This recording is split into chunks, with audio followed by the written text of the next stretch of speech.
my actual eyesight is there's a high drive, deep center, go, go, go, we're out of here, say ya, playa. Just like they drew it up in Hollywood, Caladros, the 3-2, swing and a miss, and the Audubon Green Wave have upset the Kingsway Dragons, and this is it for good. The Audubon Green Wave are back in the Final Four. A gold pile on their side. All right, ladies and gentlemen, welcome to DW Broadcasting's coverage of men's varsity. From our entire crew, we'll see you tomorrow. Have a good one, folks. All right, ladies and gentlemen, boys and girls, welcome to episode 16 of the Dan Wilkins Show. Recording a day early, but of course, it's all worth it to talk with Andrew Daley, head football coach at Gateway Regional. And after back-to-back weeks of interviewing baseball coaches, we saw Tad Kozanowski in our, I guess you could say, reopening episode after being off the air for several years, and Dan McMaster last week. It's nice to have a change of pace and nice to have somebody with as much energy as Andrew Daley here with us this evening, here from DWB Studios here in Pittman. Andrew, it's great to have you with us. Thanks for joining us. Yeah, absolutely. And I appreciate you having me on. And the glowing intro that you gave me. I'll see how much energy we have after a long practice, but I'm looking forward to it, man. And I appreciate the work that you've been doing in South Jersey and getting coverage out there for all these teams, and it's really a fun product to watch and to be able to watch it grow over the past few years. Man, congratulations to yourself and to your team. You guys do a great job, and looking forward to seeing what you got in store for the future, man, for sure. So I appreciate it. And I know I speak for a lot of coaches in the South Jersey community when we say we appreciate what you do too, pal. It's incredibly appreciated back, and of course, it's always nice to cover the small schools. And later down the line, we'll talk about your time at Cherry Hill East, going from a massive school of 1,500 students like Cherry Hill East to a smaller school like Gateway. But speaking of the bigger schools, should be noted, we'll start out with your high school career from Eastern Regional. One of the top 25 players in the state of New Jersey in 2007, including a top 5 quarterback, and including an ESPN ranking that had you in the top 150 nationally.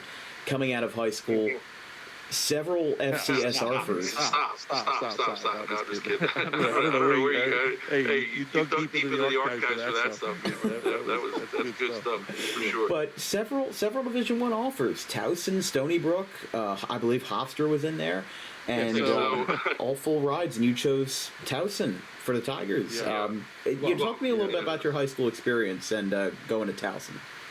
Yeah, absolutely. It was. I actually grew up in Summerdale. So originally I grew up in Summerdale. I lived in Summerdale my entire life until about seventh. I think I moved in 7th grade, and I was set to go to Sterling High School. And Sterling at the time was a wing T offense. And me being, I was a pretty big kid. I think I was like 6'1" at the time or something like that. And I just didn't see the light, going to Sterling. I guess my parents didn't see it either. So they moved, and we moved to Gibbsboro, and got the opportunity to go. And it just, the way it worked out with the years, like I came in as a freshman. There was a senior starting quarterback, Anthony Uria, who was awesome. We won a state championship his senior year, my freshman year. Got to learn from him, and then to be able just to go in and kind of take over as a sophomore and start for 3 years as a sophomore at Eastern. The timing worked out really well. Went on, had a nice career there. Played for Coach Spittle, played with a lot of great players, man. Played with, Logan Ryan, I guess, is the biggest name to come out of that. Played with guys like Jari Cheeseman and stuff like that, man. We had a really great team. We had it was a fun couple of years.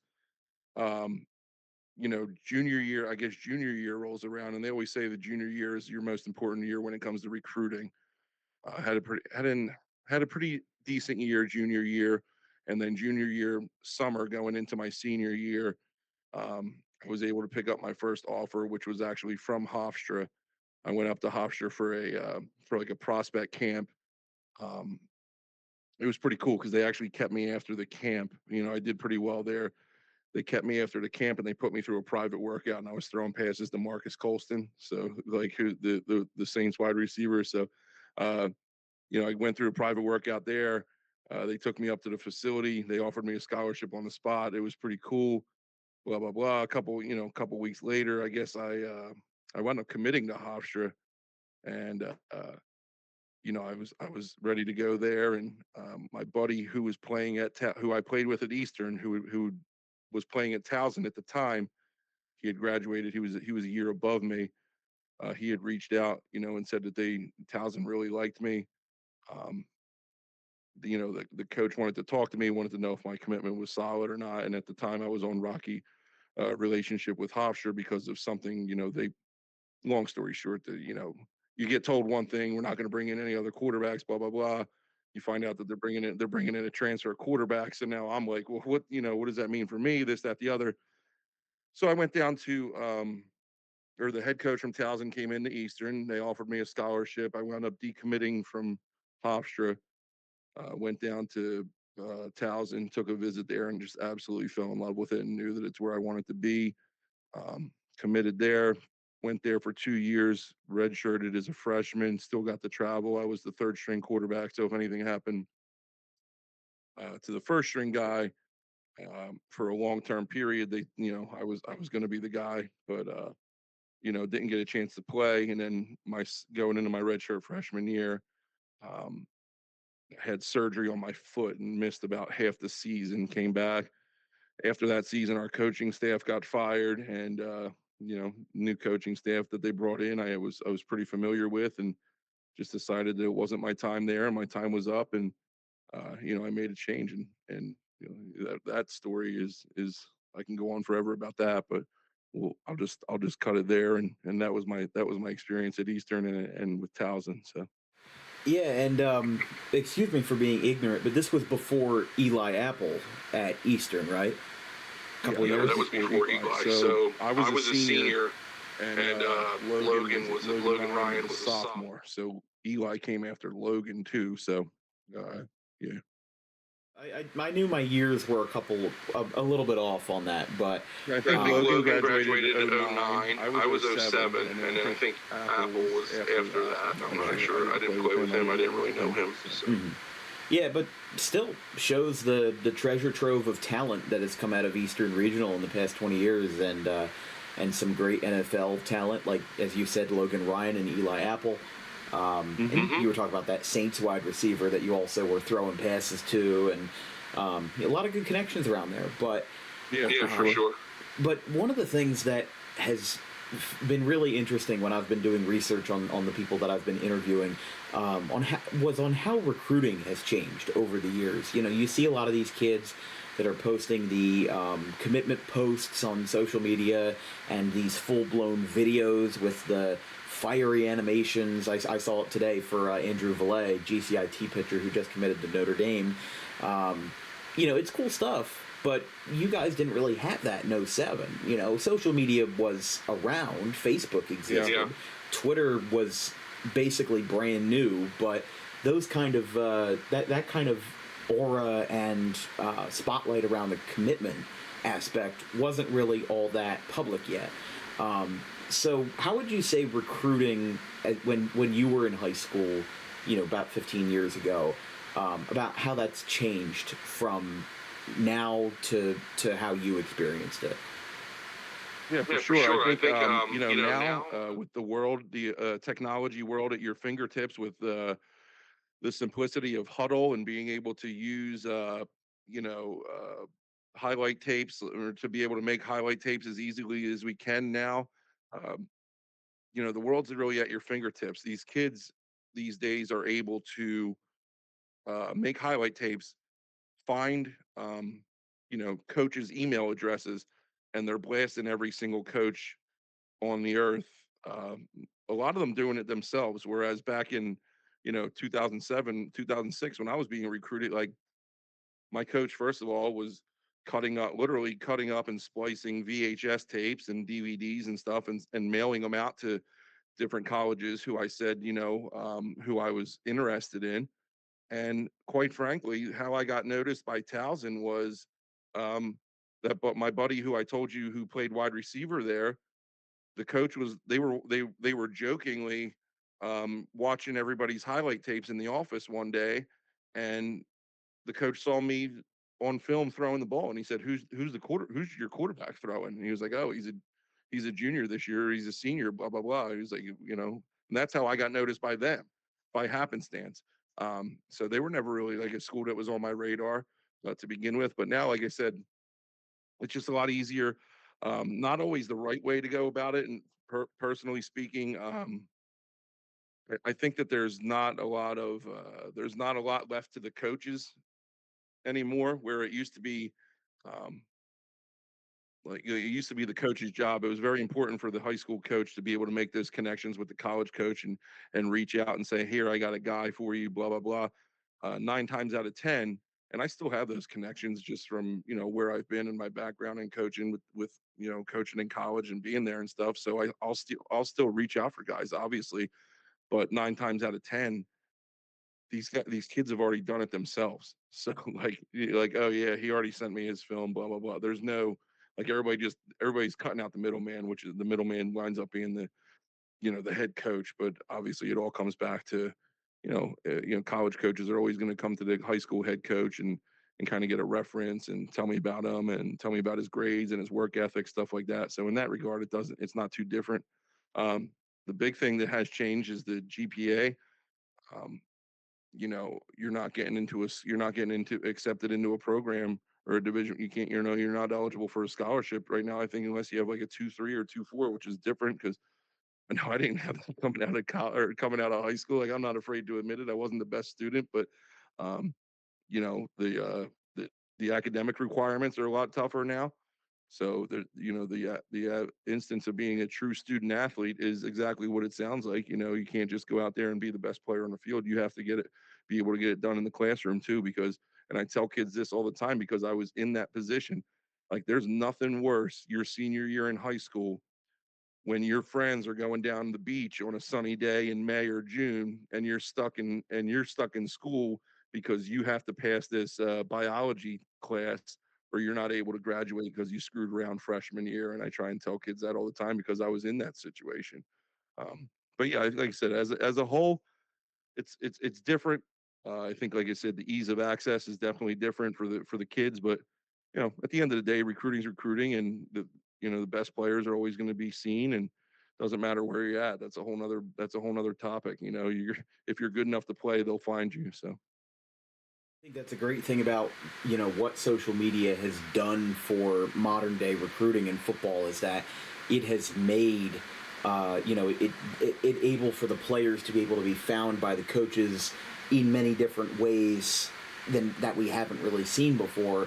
As you said, the huddle tapes have become incredibly accessible and a great tool for the coaches to use. And I like what you said about that connection still existing between the college coach and the high school coach, because after all, I mean, it is not just about how the player does on the field. Maybe there's some institutions that care more about the athletics and the athletes themselves than what goes on in the classroom. But 99% of the programs out there, have obviously realized that it is very important to make sure that these kids have a good education in addition to having, a good athletic career as well. So.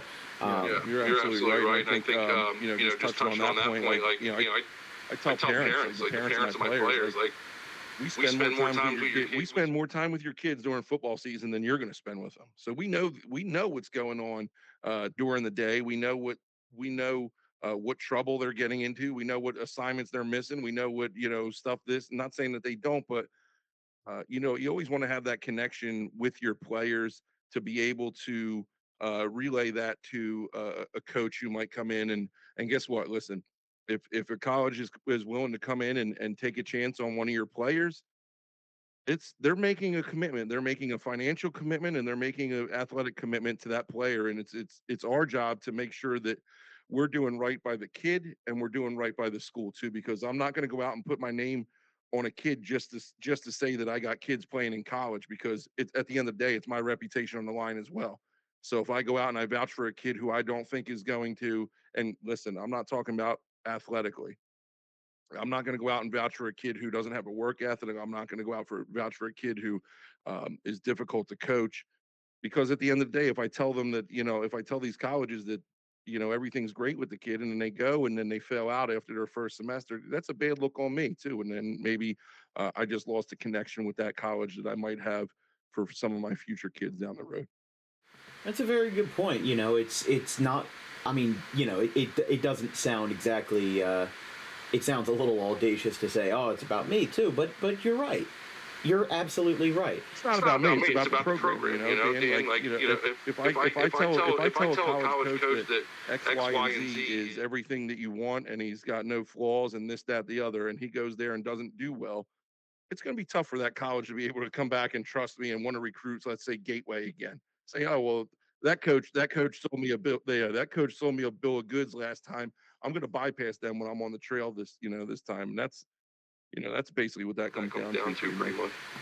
Yeah, and that's how things have changed over the years, and you've seen a lot of that now that you have been a player and you're a coach now. So you've seen kind of both ends of the recruiting spectrum, where you have gone out to bat for kids, that have good work ethic, and connect them with universities and get them involved, and get them the offers that they deserve, because you've been in those shoes and now you're setting up those situations for the future kids as well. So, Absolutely. So what we've got for you, like we said, 2 years at Towson, you redshirted your freshman year.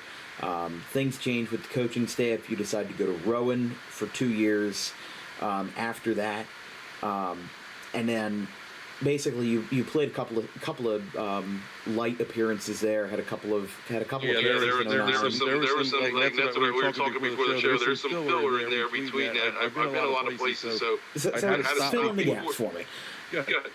Yeah, I was gonna say, I left Towson University. So I leave Towson University. And back in the day, there was no transfer portal. So it was very difficult. It wasn't difficult to transfer, but it was like, let's say it's like calling a girl on the phone, man.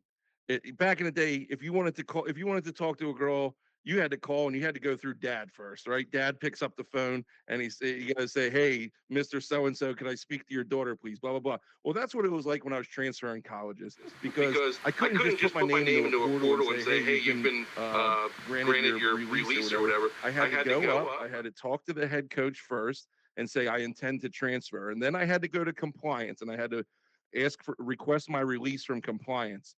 So it was a couple days, and they finally grant your release if they wanted to, because it wasn't, they didn't have to grant me my release. And what it was a permission to contact, so I could contact other schools. From that point, I put the film together that I had at Towson, just from spring game and practices and stuff like that.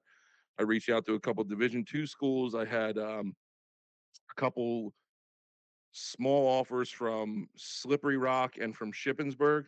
I really liked Slippery Rock. I wanted to go there. I went up to Slippery Rock. I did a workout for them. I really, really did well at the workout, and I was like, I wanted to go there, and they just didn't have a full scholarship allotment at the time. They didn't. It just not existed. It wasn't existent at the time in Division II. You get like 13 scholarships. You had to split them up. So the school that I wound up going to was Gannon University, which was also a Division II school that had just come to the PSAC from the GLIAC, which is a big conference out in Lake Michigan. So Gannon comes to the PSAC with a full allotment of scholarships, 35, I think it was at the time. So they gave me a full scholarship. So full scholarship at the Division II level is kind of unheard of. So I said, hey, I can't leave a full scholarship and then go pay for school. So I'm going to go to this full scholarship. I went to Erie, Pennsylvania. And I don't know if if you've ever been to Erie, Pennsylvania, or if you know anything about it, but it's not a beautiful, I don't want to say it's not a beautiful place, because some people it is. But for me, it was not beautiful. Okay. You're talking lake effect snow every day. You're talking 15 inches of snow and still going to class. I was living by myself. Dan, I'm not saying it to be funny, but when I've never been depressed in my life, I was depressed in Erie, Pennsylvania.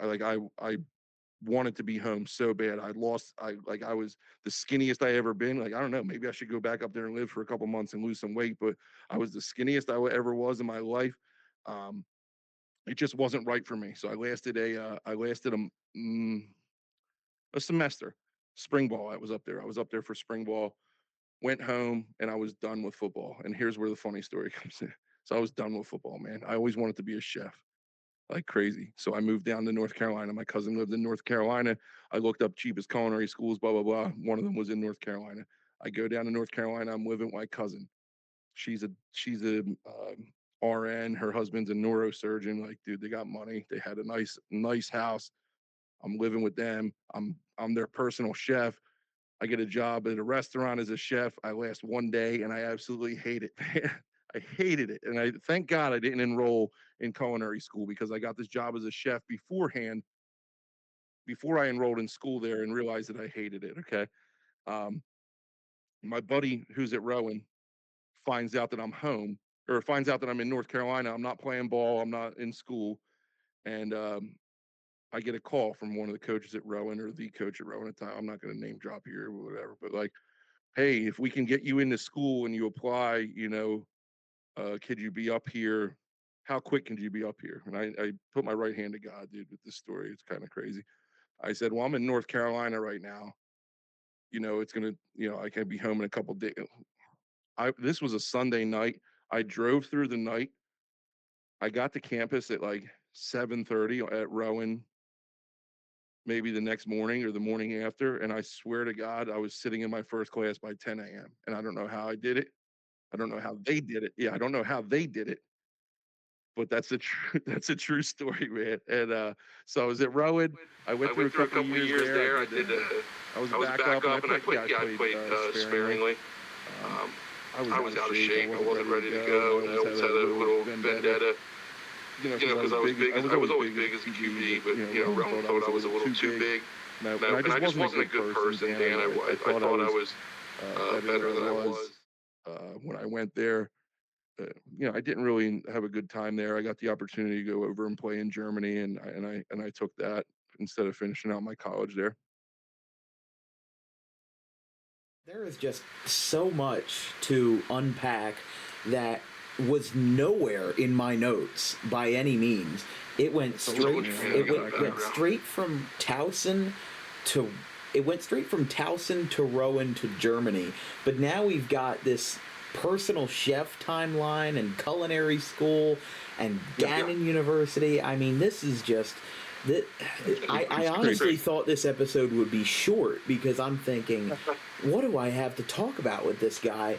And now we have opened up the wormhole, and I guess just in this, I joke with my kids and say I might be the only person. I don't know. There's got to be stats somewhere, but I've got to be one of the only guys to play all three levels of college football and to coach in all three levels of college football. So that's a good point. Somewhere along the line, it's got to be a stat somewhere. I mean, I just can't believe you were in North Carolina as this personal chef. North Carolina.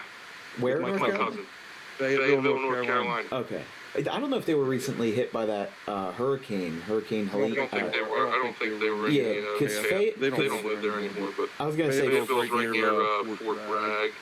Yeah. Because that's right along the 95 corridor. And when we've driven, the family and I, we've driven down to Disney a couple times from Jersey. And you pass by Fayetteville and Savannah, Georgia, and stuff like that. But anyways, so yeah, personal chef for your cousin, and then the next day, you're in a 10 a.m. class for Rowan in Glassboro. I don't remember if it was a Sunday night into a Monday, but I drove from North Carolina. I got pulled over, got my only ticket I've ever gotten in Virginia. I'll never forget it. I've gotten one ticket in my life, and it was with a packed car from driving home from North Carolina to New Jersey. I got pulled over in Virginia for going 78 and a 65 at 2 o'clock in the morning, which I don't even think is that bad, first of all. But yeah, so I drove there, met with the coaches in the morning, got a class schedule, and I was sitting in class, man. By 10 a.m., I was out, like, it was crazy. I was out at practice. I still had to do the team was in season. I guess the reason they brought me in was their starting quarterback had gotten hurt, and they were kind of bringing me in as like a safety blanket. So we kind of rushed through the process a little bit, and the team went away to a game. I stayed back. I got a couple practices in, and then I was ready to go the next week. at Rowan. That's incredible. I mean, it just I can't imagine. Like the one time I can think of something that's even close to that, and this doesn't even scratch the surface, but we were on a college visit to Ohio University. I was originally before I started on Rowan and then RCSJ, I was going to be a Bobcat over in Ohio. But then things changed personally. We were having a visit there, staying there for 3 nights, and this terrible storm is coming through. This is the first week in November. It's gonna hail, it's gonna thunderstorm, there's gonna be like a couple inches of rain that are maybe even like almost like a half foot of rain. So the day of that, we're supposed to check out at like 12 and maybe get home at like 8 o'clock because it's a 7.5 hour drive. I happen to wake up at 4:30 in the morning in the middle of the night, just go to the bathroom or whatever. And my mom is sitting on her iPad looking at the weather. And I'm just like, what are you looking at? It's 4:30 in the morning, go to sleep. And it just happens to be that this terrible storm's going to come through, and if we leave in the next 45 minutes, we can beat it because it's going to the east. And we Right. can beat this storm if we leave. So we pack up all of our stuff. We drop the keys in the front office desk or whatever. There's nobody there, and we leave in the dead of night at 5 o'clock in the morning. We get on. I think it's I-70 by 7:30, and Mhm. we stopped at like this gas station. I took over 8 o'clock, drove home the rest of the way because I didn't want to drive at like 6 a.m. when the sun was still down. So ours was weather related. Yours was I'm about to get a quarterback job in college football related, but Yeah. mine's not as It's similar. interesting. But I It's just all still can't similar at believe the end of that. the day, man. Yeah, I mean, just at the same time though, like that's a quick thinking process to snap out of I want to go to culinary school and be a chef Yeah. to oh I'm ready to go back to college football. I was 21, man. I was a kid, uh, and anybody who knows me knows that I've always I I was notorious for jumping around. All right, that's kind of calmed down over the last decade or so. Um, but yeah, I was always looking for something, man. And I went to Rowan, had a good time, man. Played with my friends. Like, dude, I knew a lot of guys on the team, had a good time. We were successful. Wasn't anything that I did because I barely played or I didn't really play. Um, but yeah, I was, as it was just weird. By that time, I'm like 3 years removed from high school. I was, went from a 3 year starter to not even playing in college, and just really questioning myself. And I'm like, dude, do I want to keep doing this? And then we go through camp. Like, it's my second camp at Rowan, and like I said, dude, I had a bad attitude. I was a little bit out of shape. I got beat out. Well, they brought in some transfer. It was me and Tim Haggerty. I don't know, Tim Haggerty. Like, I like Tim. Tim's a good dude. We had a good relationship there. He was the quarterback that I was kind of battling it out with. And then they had brought in a transfer who started over both of us. And dude, I'm like, I'm out of here. Like, if I was gonna lose the job to Tim, like, that's one thing. Like, I could respect that, but I'm not gonna lose the job to some transfer that they bring in who I don't think is better than me or Tim personally. And I wound up leaving. Yeah, I left. I left after camp. Wound up leaving. Got the opportunity. I got hooked up with like an agent type guy and got the opportunity to go. And this was a whole nother deal. But go over to Germany, and that was a whole nother world, whole nother story in its own. So, yeah, that was my experience from Rowan and from Towson to Gannon to Rowan.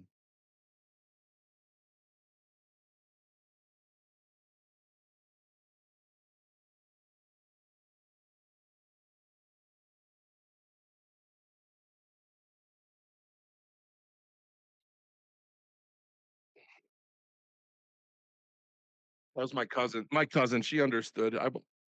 Listen. I was very happy that I went down there and got the job as a chef and realized that I love to cook and I still love to cook and I'm good at it, but I like to cook on my terms and not anybody else's terms.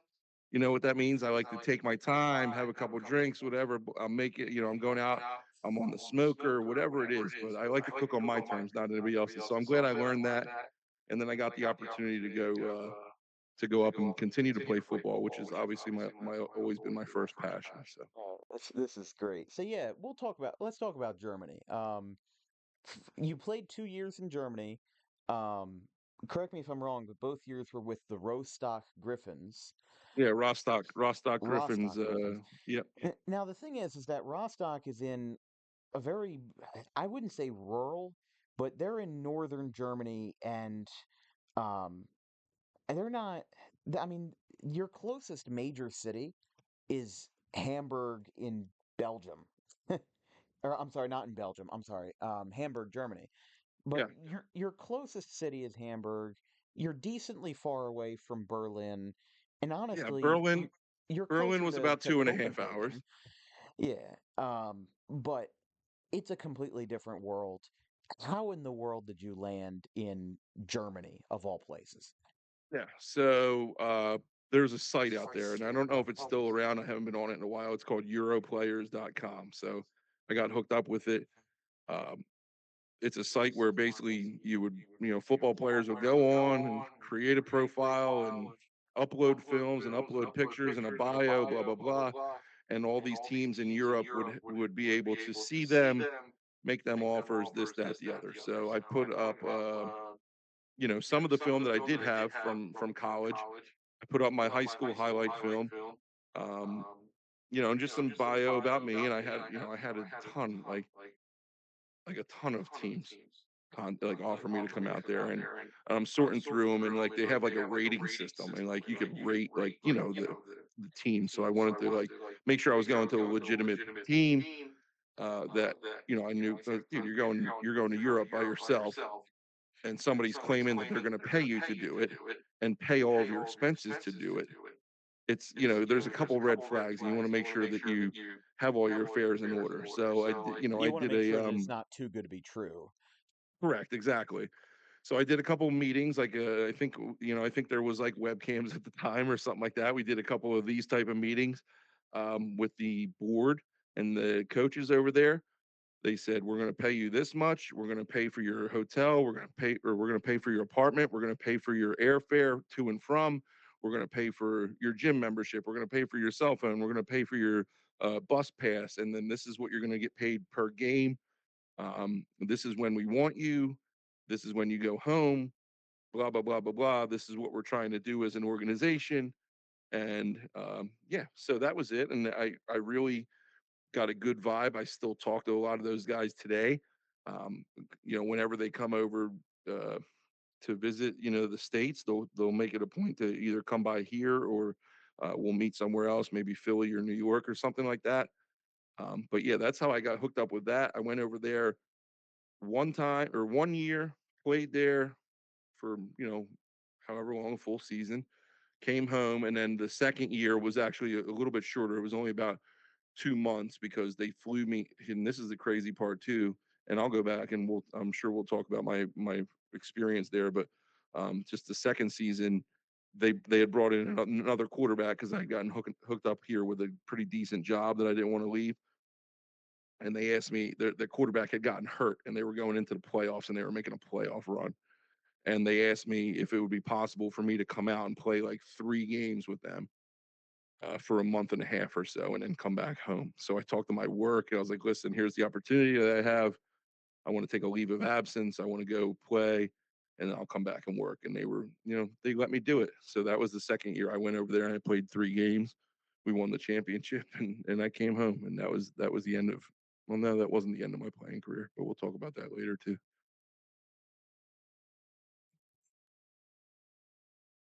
Every story in this, or excuse me, every turn in this story has been a left. It, Germany is one thing. Now, to be clear, this is not NFL Europe because that was the 2000s. Or Yeah, no, this was it after wasn't NFL NFL Europe. Europe. So the way it's like, I don't know how to describe it except like glorified semi-pro here, I guess. I was gonna Um, ask what the playing quality was like. Like, how could yeah, you so we were describe the in we playing were in quality? there's like soccer. There's the division, I guess, Hmm. 5 divisions or whatever, and it was like soccer where the highest team in the division at the end of the year moves up, and then the lowest team in the next division gets relegated to the lower division. So we were in the third division out of five when I started, and then we moved up to the second division, and then the second year was when we won the championship. That was to move up to the second division. So the quality, listen, the quality's not great. Um, you're only allowed to have two Americans on the field at one time. Most teams only had two Americans because that's all they could really afford. Um, yeah, yeah. And these guys are out there, they're playing because they love it. They're working 8 hours, 9, 10 hours a day, doing what they're doing, and then they come to practice at night, just like a semi-pro team here would. And we're there as Americans getting paid a decent amount of money to just travel the world, sightsee, go have fun during the day, and then go to practice twice a week at night. So we would practice 2 nights a week, and then we would play on Saturdays. And other than that, man, it was just free time to travel the world and do whatever we wanted to. But these, like I said, we're the only ones getting paid. So, and they didn't resent that. They were happy we were there because not only did we play for them, we were also teaching the youth program. We were teaching the adults the correct way to play, and we're coaching and just being pillars of the community in that regard. We're ton of PR appearances and stuff like that. It was fun. It was a lot of fun, man.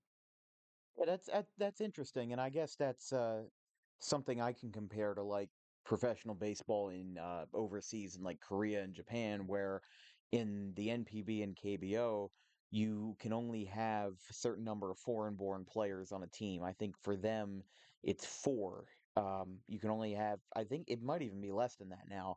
You can Hmm. only have a certain number of not just American-born, but anybody outside of Korea or Japan on your team because they want their organizations to be more homegrown. Meanwhile, like baseball in America has your influx of the Caribbean players from Cuba, the DR, Puerto Rico, that kind of thing. Sure. Right.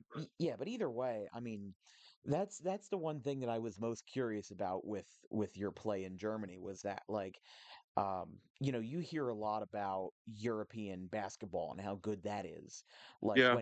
when Kobe Bryant was drafted by the Hornets in '96, they said if he didn't get traded away from Charlotte, he would have played his rookie season in Italy instead of playing for the Hornets because he didn't want to play in Charlotte. So, Hmm. that I wasn't sure if what you had played with in Germany was like the level of like Division two or No. three football, but Yeah, you no. say more like So glorified as you go semi-pro. up, obviously there's, like I said, there's higher divisions. So like the first division, like yeah, you get some good players and it's your better players in Germany. But again, at the end of the day, the talent's not bad. It's just not. I would compare it to like I think like a good Division 3 program could go over there and beat a lot of those teams, honestly. So, but no, we had fun, man. Like I said, we practiced twice a week, and you mentioned Rostock not really being near anything, but it's right on the Baltic Sea, which is a major port for cruise ships. So all the cruise ships that would come through would dock in Rostock, and it was just a constant turnstile of humanity just coming through. So you get people coming from America, you get people coming from Italy, blah blah blah, all over the place. And yeah, so that was fun, man. We had a good time, and the football was fun. And it's weird though, man. They don't their clubs are open till like 8 a.m. They're like you play in a game and you want to go out to a bar after the game and you're done at the game's over at 7 or 8 o'clock at night, and I want to go out to the bar or something. Like there's nobody there. They don't get there until 3 o'clock in the morning, and I'm like, what happens? And then they're taking the train home at 8 a.m. I'm like, dude, I can't do this. Um, I did it, but I didn't like it. Welcome to Germany, man. Yeah, right. Did so I guess a question that I have, you lived in Germany during the time that you played football, but you did go home during the off season. And you Correct. had your own day job during the German football off season. Did you like how good was your German speaking over there? Or how was that? Yeah, so I picked it up pretty well when I was living there. Obviously, I was there for let's see, April, May, June. I was there for the better part of 5 months. So my speaking, I picked up a lot of German because ironically enough, the younger people were pretty fluent in English, but the older folks out there um, were not. So I had to be able to learn to communicate. I definitely learned like Ich will mein Geld, which is give me my money. There's some other stuff that that I learned.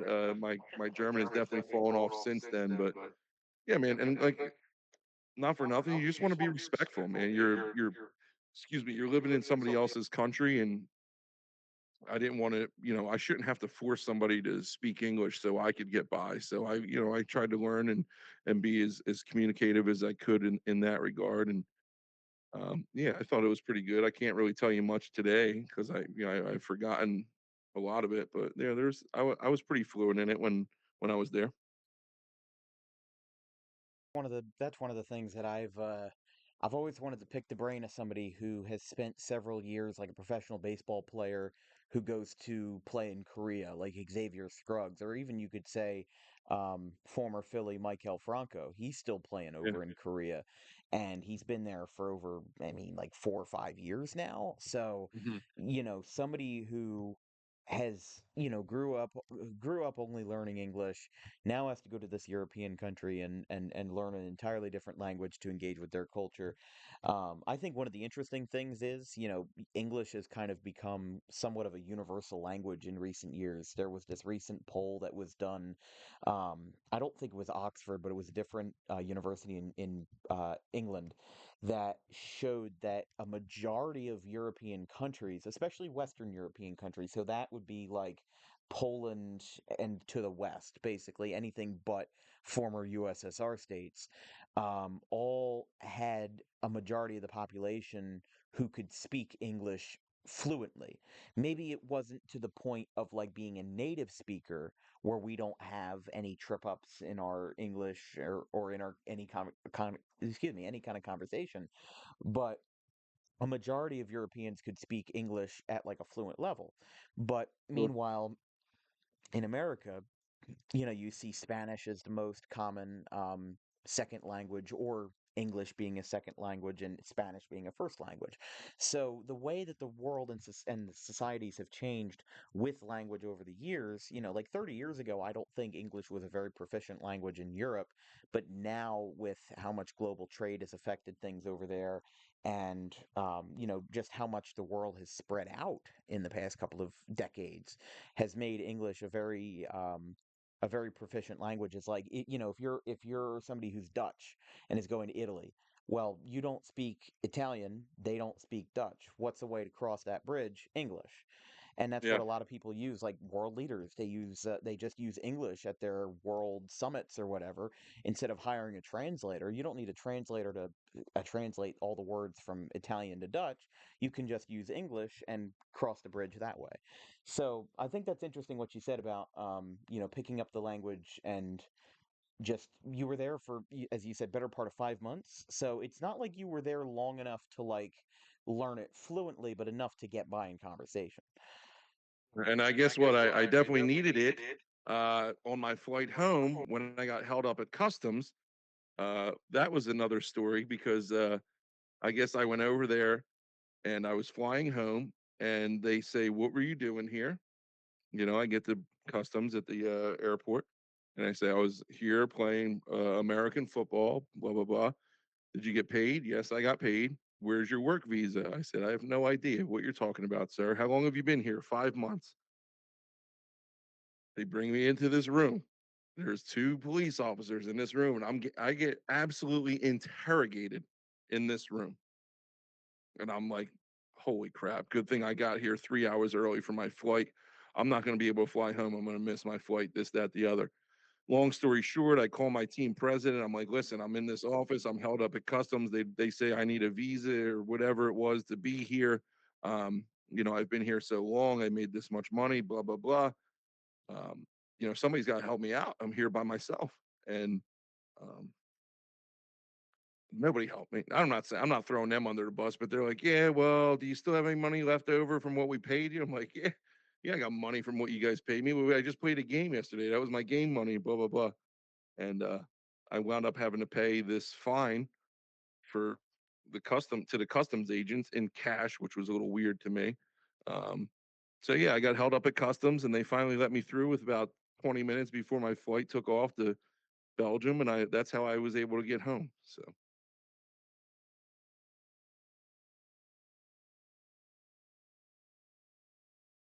yeah, from Belgium to New York. I mean, that's just I mean, I just can't imagine being doing all this work.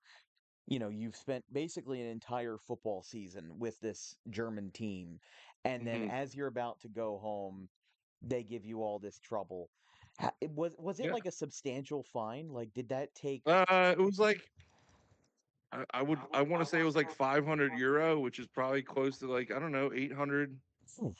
$800 American or something. But I'm 22-year-old kid, 23. I'm like, dude, I don't have like I spent all my money. Like, what Yeah. do you want me to do? Luckily I had it, and yeah, I was scared to death, man. I didn't know because and the team, honestly, the team wound up learning their lesson the next time because they had visas for all their players after that. But I was just the guy who happened to, be the example. And I'm glad that it worked out because I got to go home. I didn't miss my flight, and that was that. But any money that I had in my pocket was now gone. That's got to be a terrifying situation because It because was. It really sucked, honestly. Like I wasn't sure what was happening.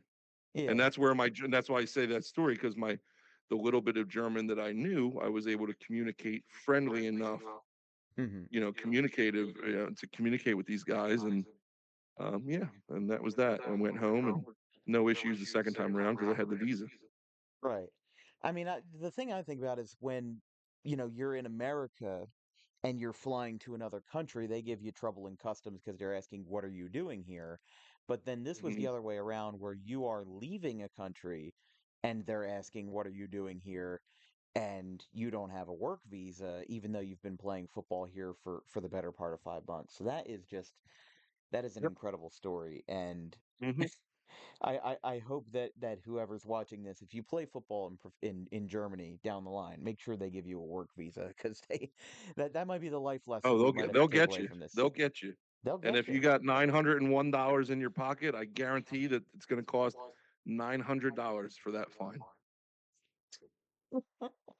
So after Germany, you come back to the States, and um, your playing career is not over. At least not in the sense of playing a sport that we like to call football, because the indoor football league is next on your resume. Yeah. And so this is not, and for the viewers at home, the Arena Football League is the league that has teams like the Philadelphia Soul. Hmm. This was not that same league.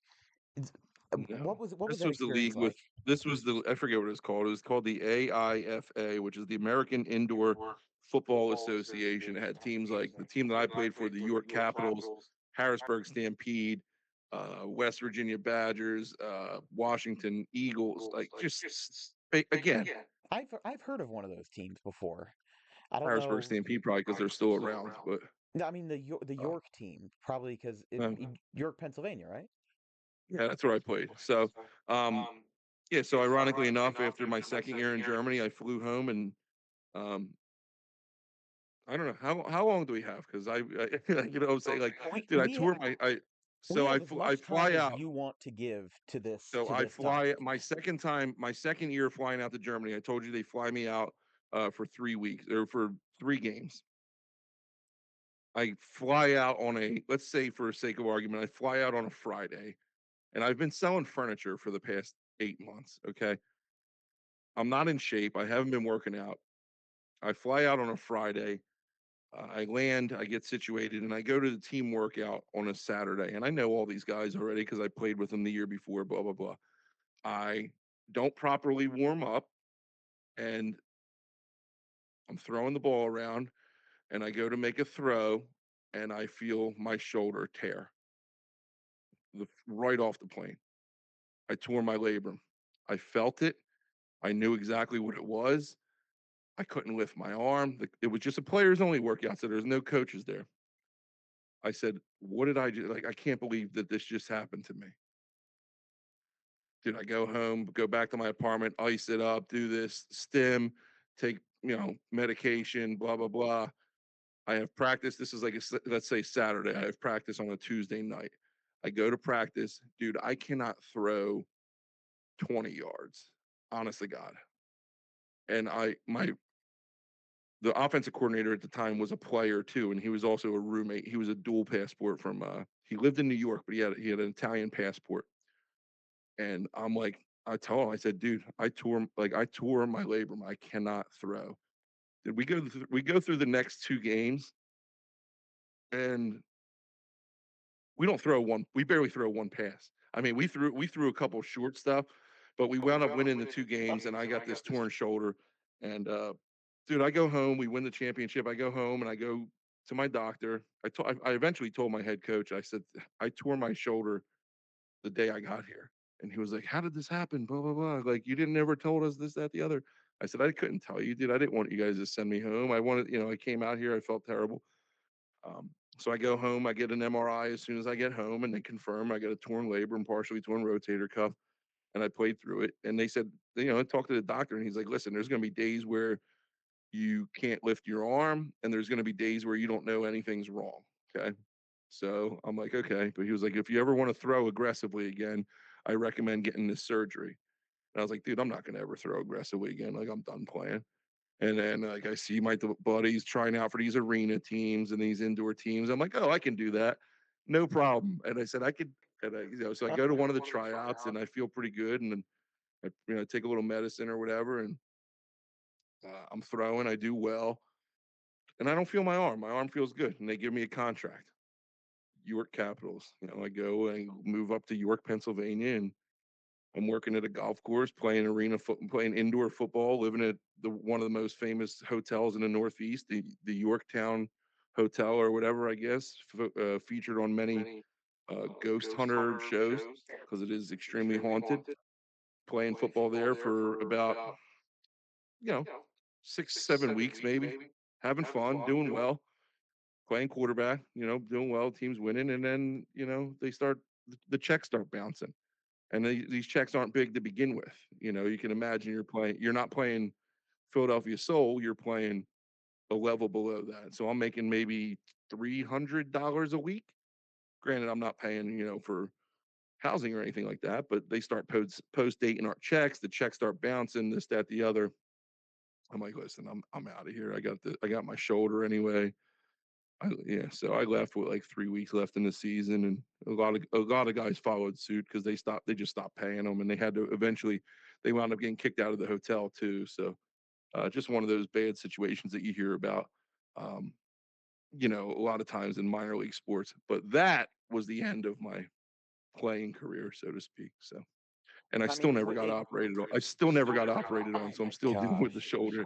If we had a live producer, just like Joe Rogan has Jamie, who always brings up images and stuff like that for people to look at, I just need to see a map that goes from Eastern to Towson to Gannon to North Carolina as a personal chef, and then back to Rowan, and then after that you go to Germany for two Yeah, years. Then you're selling I go to York, furniture. PA. You go to York, And then I go to PA to then play I go for to an York, arena PA, team and then I that go to North, and then I go to Doylestown, PA to coach college football, and then I go to North Dakota to coach college football, and then I go back to Doylestown, PA to coach college football, and then I go to Kentucky to coach college football, and then I go back to New Jersey, or first I go to Memphis to interview for a college football job, and then I go back to Cherry Hill, New Jersey. So that's where my map would go.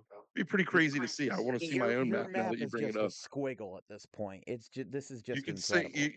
you can imagine how my wife feels putting up with me all the time. But I told you that was like the last decade, dude. I've calmed down, and my excursions have become less. But you could, as you know, I still like to have fun too. So The move from Cherry Hill East to Gateway feels a lot less dramatic than from North no, Carolina it's to nothing, New man. Jersey to Germany. You know, that's a walk in Yeah, the park for you. absolutely, man. So, yeah, so hold on. I didn't even have North Dakota in my notes. I had something about college football coaching because that wasn't exactly specified.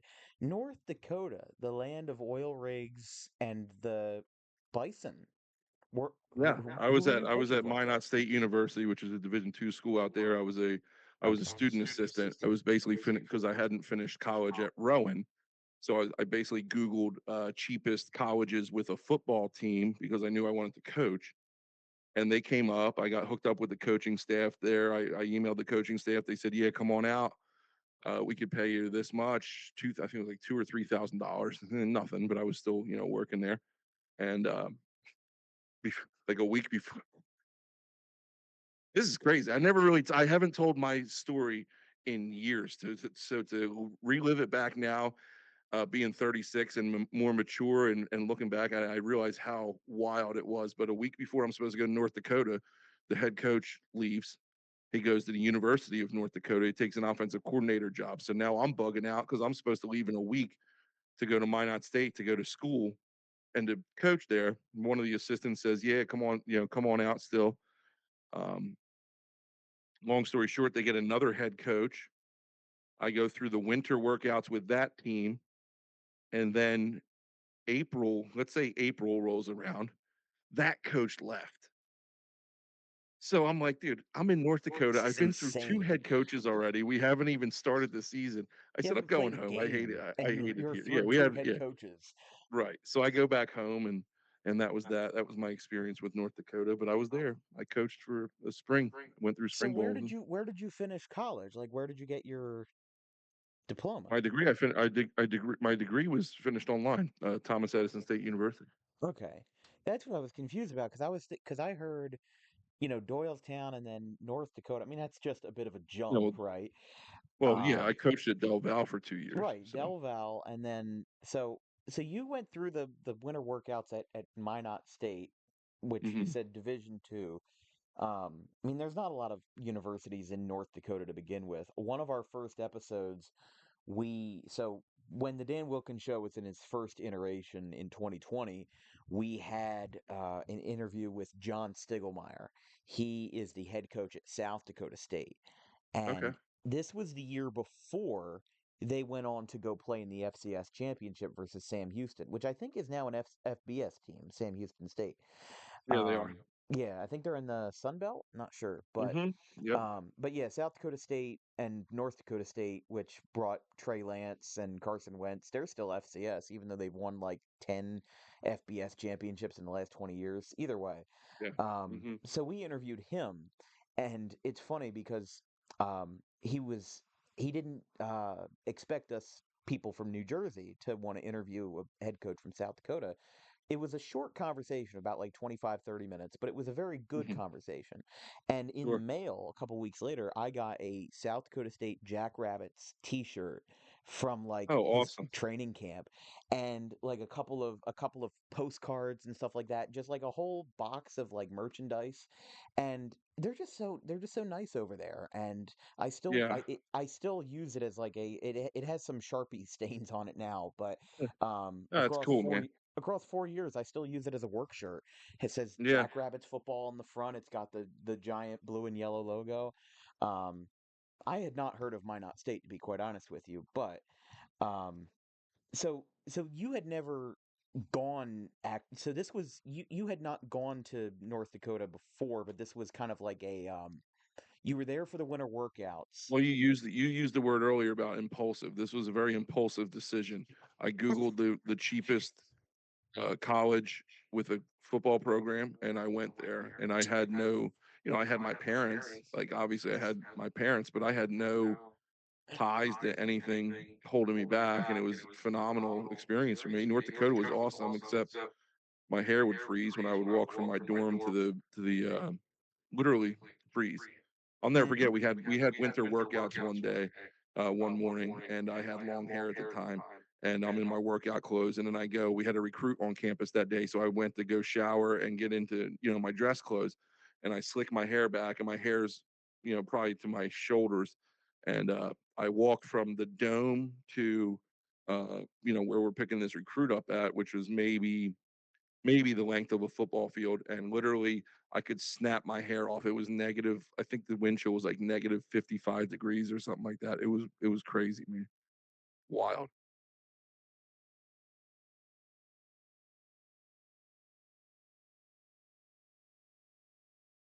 I'm like after negative, like do you really notice a difference after -20? Like who the Yeah. hell? Like how At do you? that point, it's just cold. Right, It is exactly. just So terribly cold. But yeah. so now that your playing career has been done, you played in Germany, you played in the indoor football league, your checks bounce, and now you're in the coaching world. You spend a winter in freezing cold North Dakota. So you said in your little ramble there about your map, um, you spent 2 years at Del Val for the hmm Rams. Well, Then I spent 1 year and then I went somewhere else and then went back for another year. So yeah. okay, so did you go from Del Val to Minot State and then back to Del Val? Is that what you're saying? Um, yes, I believe that's how it went. I went to Okay, Del Val. I went to Del Val. Yeah, uh, yeah, I think so. I think that's how okay. it went. It's getting I get tough to remember. I know because I know I went to Kentucky um, as well after Del Val, but I was in Kentucky for like a month. I wasn't there very long at all, so I don't really use So that. what about that? Was that I another was at coaching Eastern job there? Kentucky. Yeah, I was at Eastern Kentucky University. I was an offensive quality control coach, but I was a volunteer. Again, ironically enough, um, my same cousin who I was a chef for has a child that went to Eastern Kentucky, so they had a house on campus, and so I lived at the house on campus, and then my housing wound up falling through, and obviously I was a volunteer, so I couldn't afford to stay there anymore and volunteer, so I had to leave. So I wasn't there for very long. I actually think that was how it went. I went back to Del Val after I left Eastern Kentucky. That's what it was because I wasn't there that long. That's why. So Eastern Kentucky, I know Western Kentucky is FBS in the MAC Eastern conference. Kentucky's FCS. They play in the Ohio Valley Conference. Pretty Okay. good program. I was gonna say I feel like I had heard of Eastern Kentucky as a baseball program or as a Yeah, basketball they got good program. sports, man. They got their Yeah. FCS school. They do a good job, but I wasn't there very long. But I was there. And it Then was went back to Division One. Yeah, Division One. Yep, FCS. And I went back to Del Val. Uh, I was living in Marlton at the time. Then this is where my wife comes into play. I was living at Marlton with my wife, and I was driving up to Del Val every day, back and forth, which was an hour and a half each way. So that's how I really realized, hey, I gotta do something substantial here. So I finished, another year at Del Val, and that's when I got in. I had an interview. In Memphis, Tennessee, at a Division III school called Rhodes College, which is one of the most prestigious academic Division III schools in the country. I had an interview there as a quarterback coach, probably making, I would say, I don't know, $30,000 a year. So it wasn't a lot, but for college coaching, that was a foot in the door, and that was a good job to start. Now, that being said, I had the Cherry Hill East job I had interviewed for and got offered that position the day that I flew to Memphis. And I was very honest with Cherry Hill East. I said, I have an interview in Memphis for a college job. They already paid for my flight. I have to take it. I'm going to take it. And then, can I have the weekend? Long story short, I went down there, interviewed, and I had a decision to make. I came home and talked to my girlfriend, who then, is now my wife. She was my girlfriend at the time. I said, listen, we have to, we're either planning roots here in South Jersey and I'm going to do the head coaching in high school thing, or we're doing the college thing where we could possibly be moving once every 2 years or once a year until I find a job that's going to be able to, um, provide for us or financially, the way we need it to.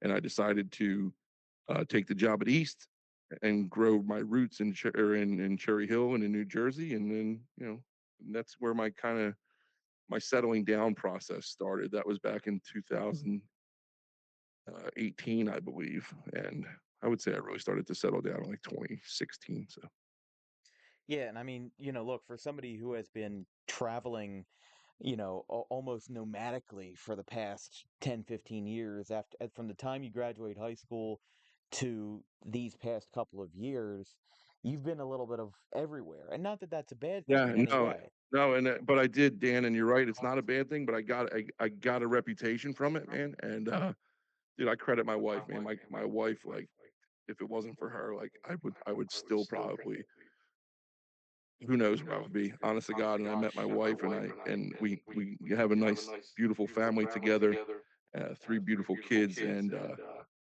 like I said, I credit her for dude, I was wild, man. I was all over the place, and I credit her for kinda reeling me in and giving me what we got now, and we're good. I really enjoy what I'm doing, so.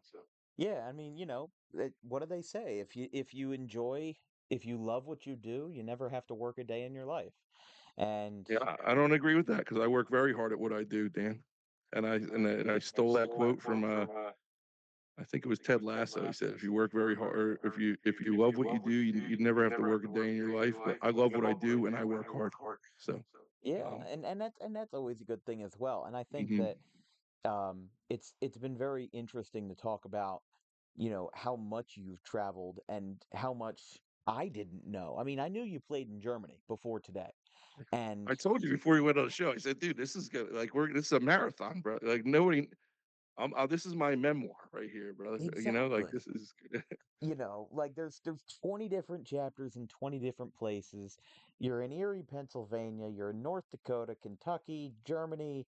You're probably in an alternate timeline still getting crossed up with a German customs officer. This is just it's an incredible story. And now we get settled down to the more recent years at Cherry Hill East. Mhm. Um and settling more into somewhat of the modern day. So, correct me if I'm wrong, but considering what we've gone through in this conversation to this point, this is your first high school coaching job. You had coached in college before. It's not true. My Oh, first coaching oh job boy. ever. Yeah, my first coaching job ever was at Sterling in Okay. 2011 with Clint Wiley when he was the first year head coach. The next year, I coached at Cherry Hill West for Brian Wright for a year, just volunteer, and then that's when I started coaching in college. So Hmm. 2012. So then from 2015 to 20, or I'm sorry, 2013 to 2017 or 18, I was coaching in college. And 2018 is when you took over. 2018 was your first season at East? Correct. Okay. So in that 2018 season, you guys started off 0-4, winning your first career high school head coaching game against Cumberland by a score of 32 to nothing, and finished that season 3-7.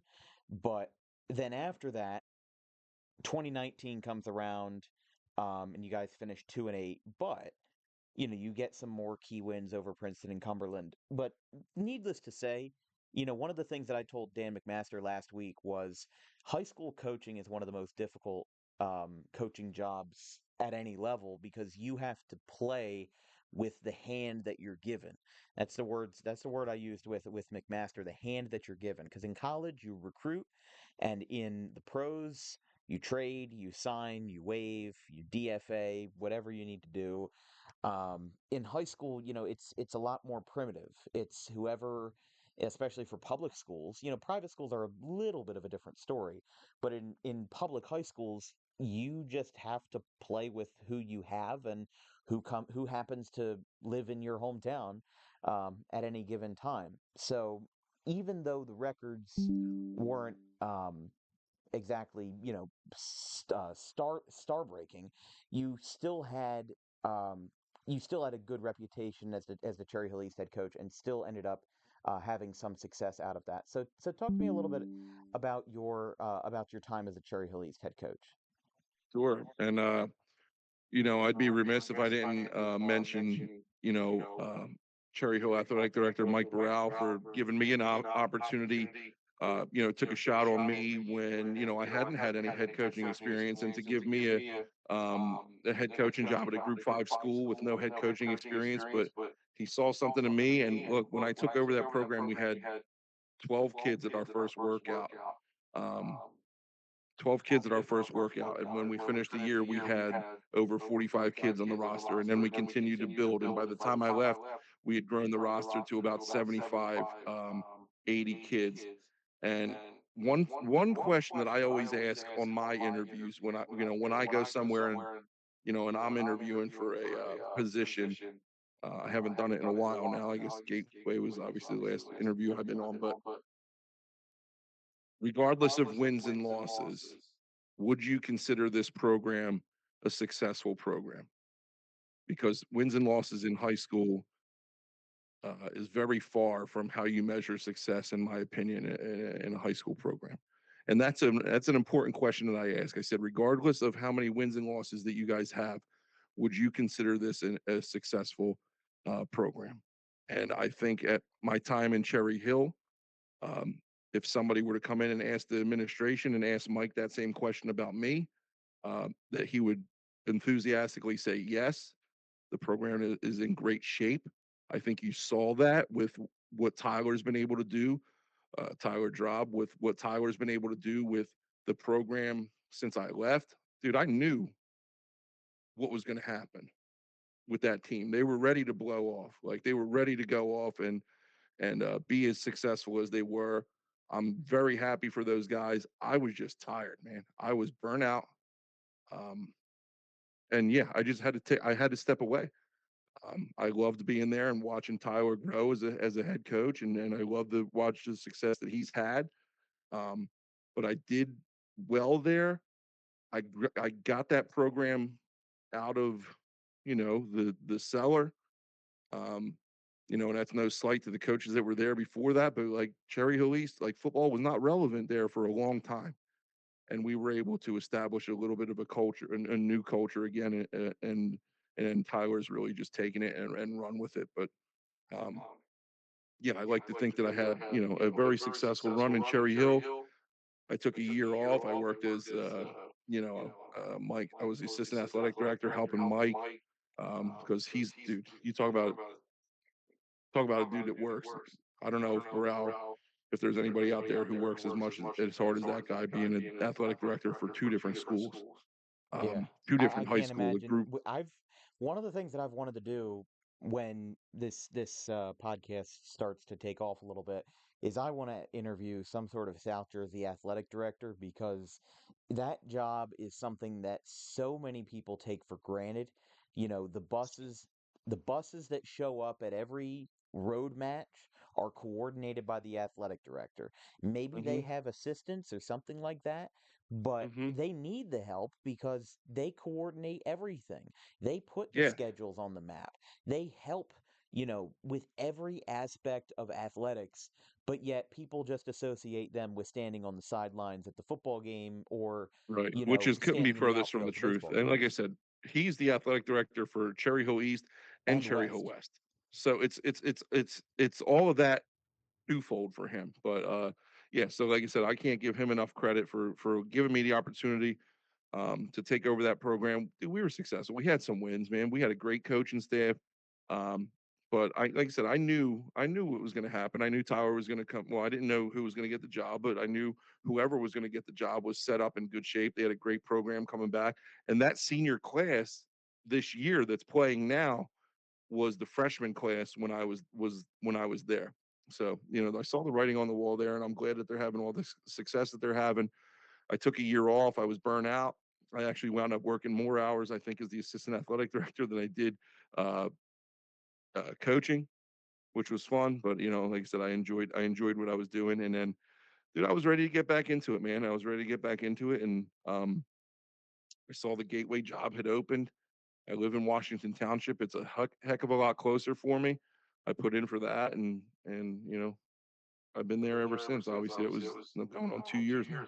It's closer than Del Val, I'll tell you that. Uh, It's closer to Del Valle, a heck of a lot closer than Cherry Hill too.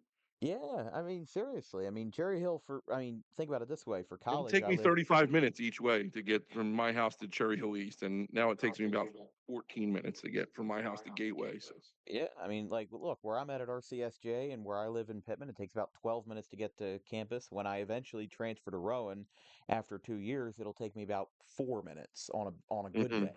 So, like that's a lot more convenient than traveling from home in Audubon, where it'll take me 24 or 25 minutes to travel to Rowan once I eventually go there. Hmm. So, the convenience is important. And I think that's something that, you also had to value, as you're building your family is, well, I mean, like you said, you had to make a tough decision in deciding whether to go to this university in Memphis. You said it was Rhodes College in Hmm. Memphis? Yeah. Okay. I stupid question. I wonder if that's where the term Rhodes Scholar comes from. Yeah, it's something with it because it's spelled the same way, but I forget the Yeah. correlation. But Yeah, I don't know. there I is a mean, I've just correlation with it. heard Rhodes Scholar plenty of times for the most prestigious Hmm. students in America. Um, but yeah, I'll have to look into that once we go off the air of if they are connected. But anyways, so Gateway, their job opens up, and this is as you said, a year after you leave the Cherry Hills job. You said you were burnt out. You want a new start. And Gateway's job opens up. Did you have any Yep. hesitation at first before you ended up? Because obviously it wasn't a deal of them reaching out to you. You reached out to them and put in for the No, yeah, position. I didn't have any hesitation. I had um yeah, I saw that the job opened. Like I knew I wanted to coach again. So I was looking at like local schools. What I did, I looked at local schools and then like I went on the Gridiron, New Jersey, and like looked at like records, and I'm like, oh, who's not that good record wise, and let me see if if their coach is still there, blah blah blah. And at the time, the coach Pulley was still at Gateway, and I'm like, all right, well, that's not a job that I'm going to be able to pursue because he's still coaching there. And then no more than like 2 weeks later, I saw that he had stepped down. I emailed Mike, sent my stuff over. I'm like, hey, I'm interested, blah, blah, blah. Mike DeChico, who's awesome in his own right. And you know that very well with as much work as you do at Gateway.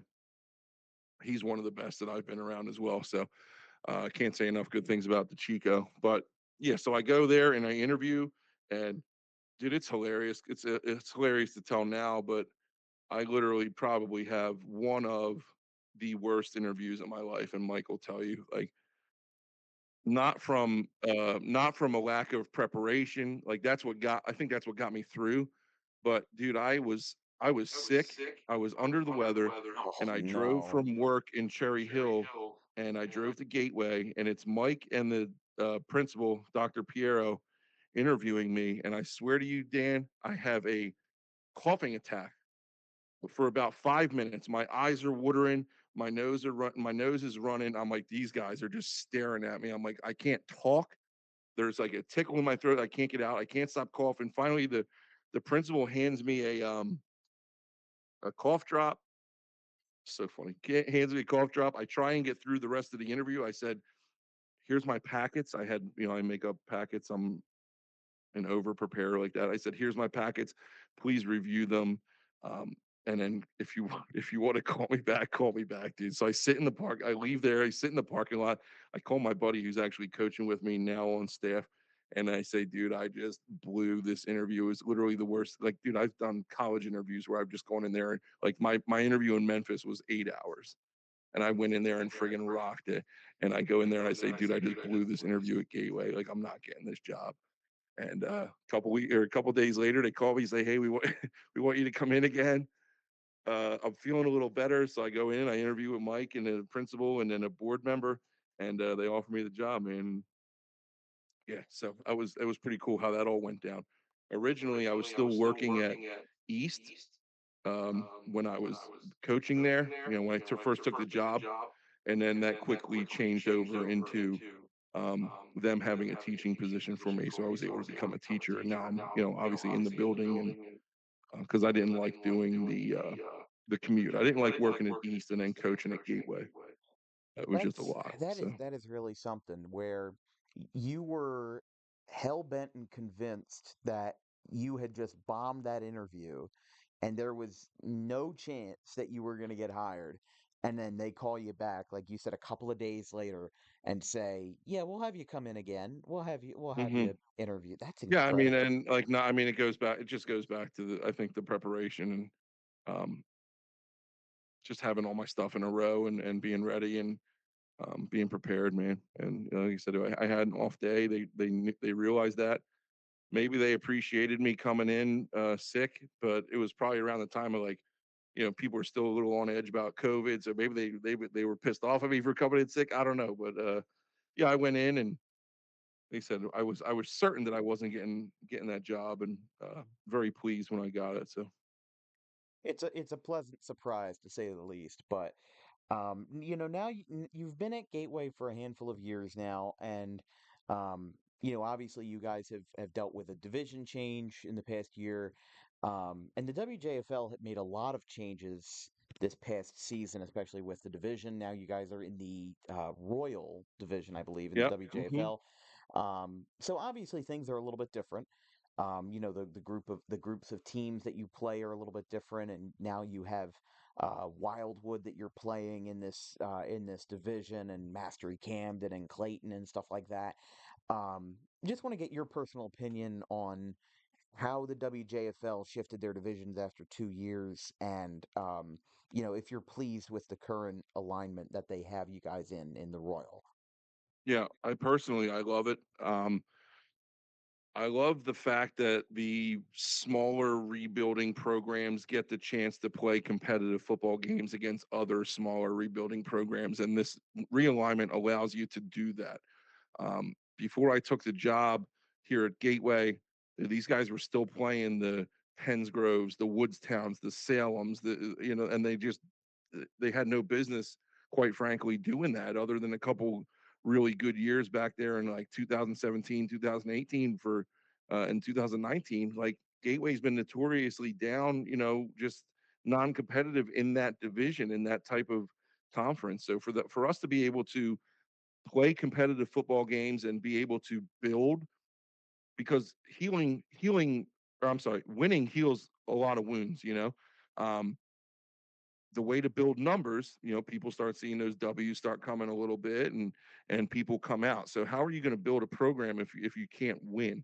And I think the ability to be able to play in competitive games for the most part, week after week.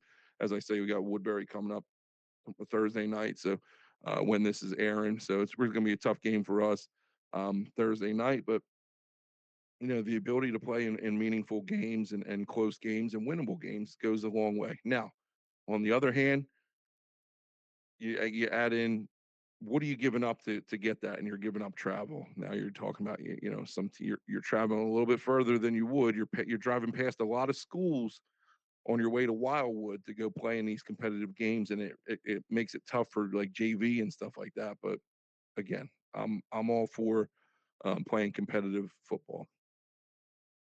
And I think that's one of those things where you kind of have to take the good with the bad, where the negatives of traveling an hour and a half to Wildwood, which you guys will have to do in 2025, with the road and home split, is kind of offset by the fact that you guys are going to be playing a competitive football game. Just like that Wildwood Gateway game that I was supposed to go to but ended up switching out of was by all means a competitive football game. So Sure. I think that's one of those things that they just can't perfect. I think that, and that's not really their fault. I mean, I looked at it in February when we started scheduling our first football games of the year in February, and one of the hmm first ones that we picked up was a gateway game, and it was that Wildwood game at first because it looked really good, and things changed over time, and we ended up switching it out, but.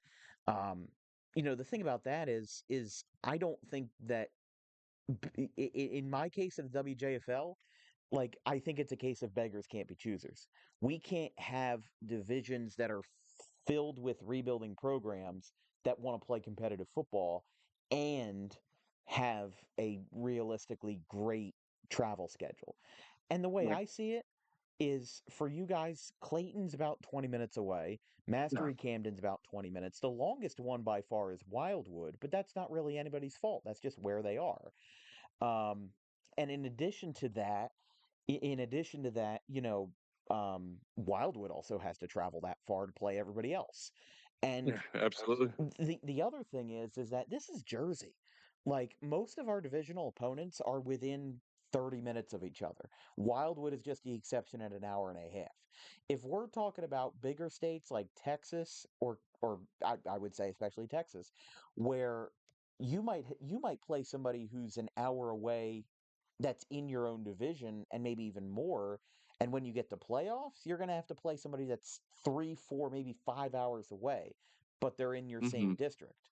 So, I think we're lucky as Jersey folks to consider a 30-minute drive a very long travel because, Sure. kind of calling back again to when I visited Athens, Ohio to see the Bobcats.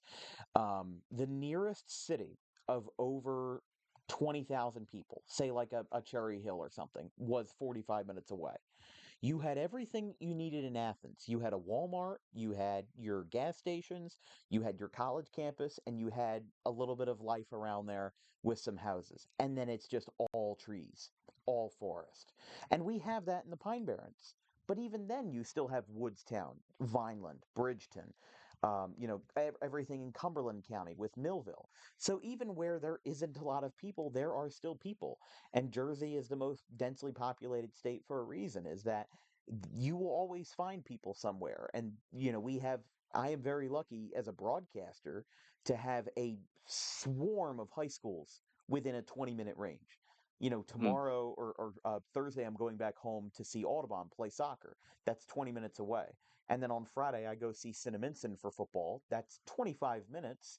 But even then, that's like on the upper range of what we drive for. On Saturday, we're going to Manchester Township at night, and that's an hour and 5 minutes. And that's the Yeah. longest we've driven for a football game this year. So, I think we're very lucky, and I think sometimes Jersey people um, get a little bit too comfortable with the fact that we can't have both divisions that are comfortable for teams to play in competitively for football and have travel arrangements that don't involve some teams having to make, you know, um, larger travel commitments. Yeah, I agree. I agree with you there. And we are fortunate in that situation where we're able to consider 30 minutes long, but you made a good point with Wildwood. Every game Wildwood plays, they got to travel for. So It's either we travel to them an hour and a half or they travel to us an hour and a half. So they're mhm. sacrificing either way. And I love Wildwood, don't get me wrong. They have a great crew over there, and some great facilities down the shore. Although they should be in the Cape Atlantic Conference. They should not be for all sports other than football. They shouldn't be in Tri-County because I've covered the Pittman baseball team a handful of times. They've got to travel. They're in the same division as Wildwood. They have to travel down there, and there's a whole bunch of Group One schools in the Cape Atlantic League, like Buna, um, and some others that are off the top of my head. But either way, switching gears from Wildwood for a second, one of the things that came to my head when I was talking about travel was like those consolation games that recently got banished basically by the NJSIAA. We did a football game between West Deptford and Delran, which was South Jersey Group 2 regional consolations. Doesn't seem that bad. West Deptford and Delran, whatever. They might, be in WJFL division someday with each other. They're like 30 minutes apart. That's one thing. But the other side of the story was that the other two teams in that tournament, the regional tournament, were Lower Cape May and Roselle, aka Abraham Clark. And that was a 2 hour and 22-minute bus drive for What? Lower Cape May to go up the Garden State Parkway and all the way up That's to North crazy. Jersey to play a Well, that's why they did consolation away. game. I mean, they didn't do away with the game itself. They just did away with the tournament, which I get. And now it's up to the schools to kind of schedule their own games, which makes it tough because everybody's trying. Like when dude, like at Gateway, everybody's trying to. Of course, dude, I'll get hit up by 15 coaches. Hey, you want to play? You looking for a game? No, like no, I don't want to play you. I don't want to like. I'm trying to have a competitive game. So the competitive teams are all trying to, find each other, which makes it tough. But I'm hoping that if the playoffs don't work out for us, whatever happens down the road, that we're able to get at least one game out of it. You know. That's what happened with Lakewood last year, and the Lakewood Piners. I think that was a 15 to 14 games, something like that. Yeah, I forget. Um, So it was a 1 point game. Yeah, it was a good game. yeah, and First like ever win over a Group 4 program. yeah, and that's just like a random school. I don't even know if they're Shore Conference, to be honest with you. I think they are, Yeah, I'm not sure. um but the thing is that I like the crossover games because they give me content from playoff season to Thanksgiving. We did a game between Riverside and Pennsgrove that was at 10 a.m. on a Thursday because it was Teachers Convention weekend. Yeah, And Pennsgrove, so it was John Emmel at the time, and their athletic director, Anwar Golden. He basically reached out to me on Tuesday and basically said, "Hey, we have a football game at 10 a.m. on Thursday. You want to come? Sure."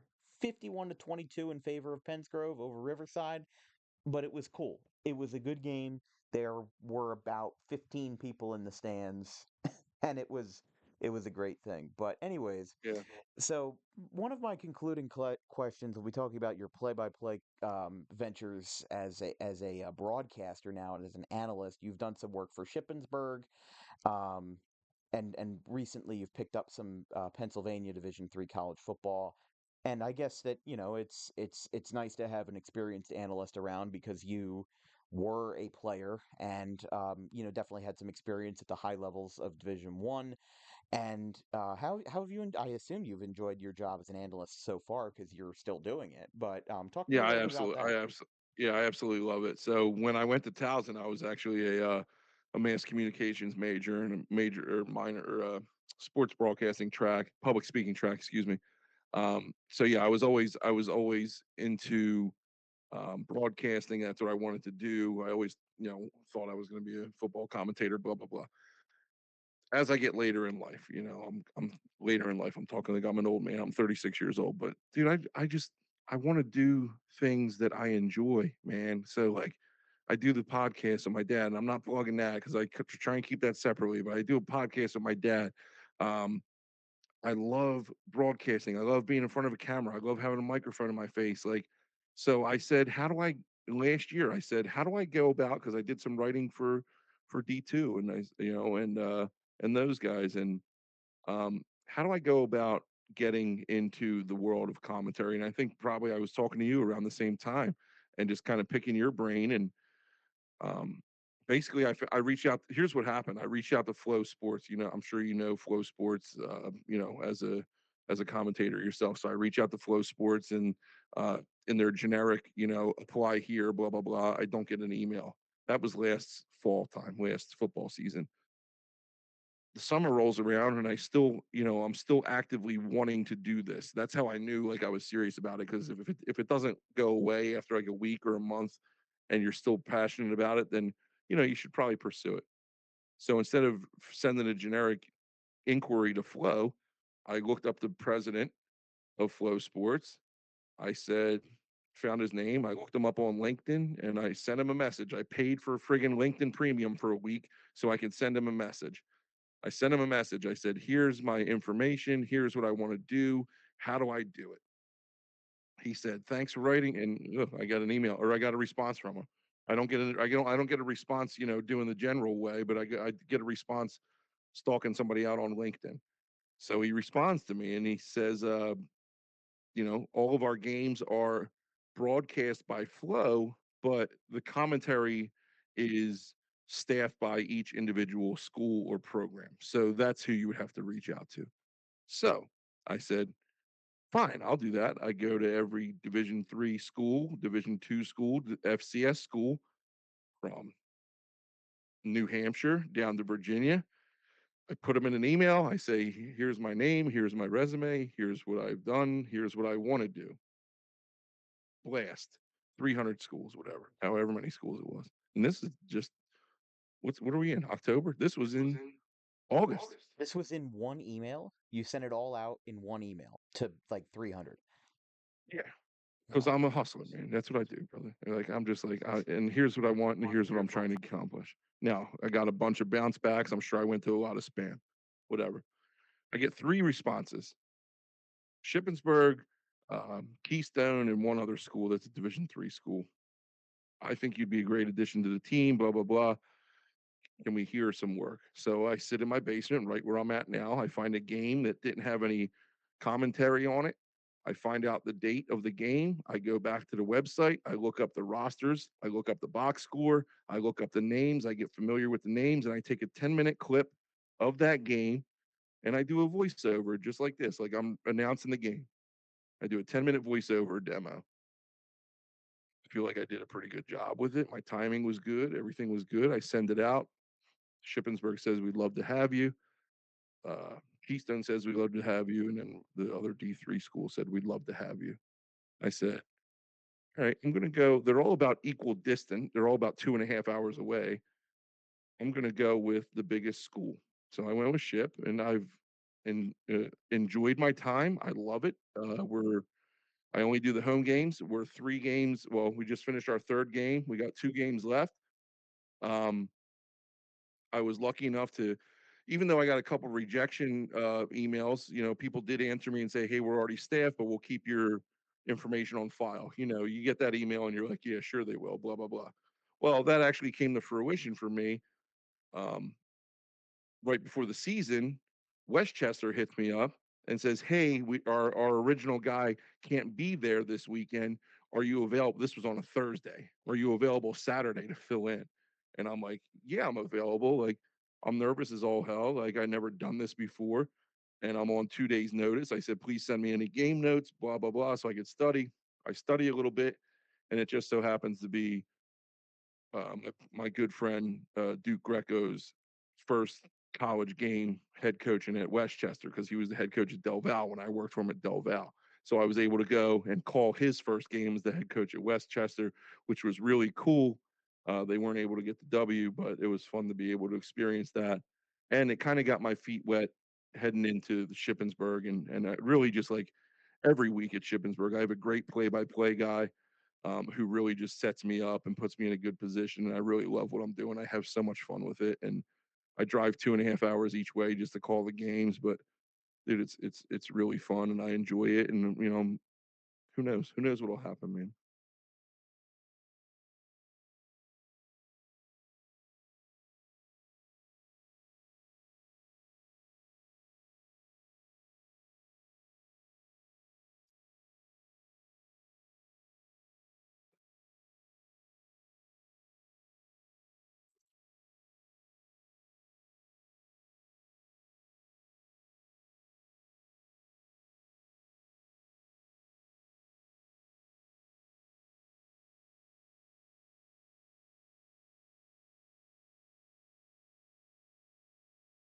Well, that's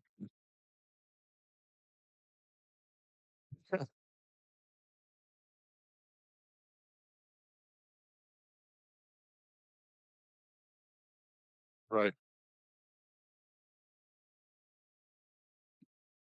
right.